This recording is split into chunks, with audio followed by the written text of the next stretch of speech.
মসজিদে যখন ঢুকবেন ডান পা দিয়ে ঢুকবেন আর দোয়া পড়বেন আউযু বিল্লাহিল আযীম ওয়া বিওয়াজহিল কারীম ওয়া সুলতানিহিল কদীম মিনাশ শাইতানির রাজীম।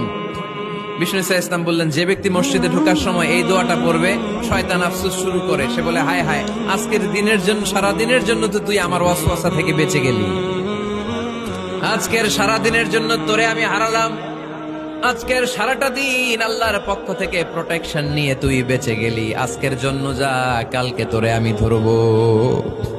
এজন্য এই দোয়াটা পড়ার দরকার আছে না?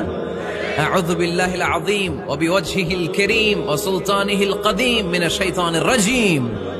চারটা বাক্যের দোয়া।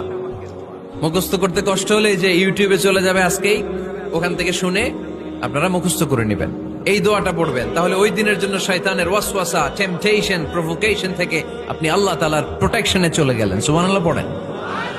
তারপরে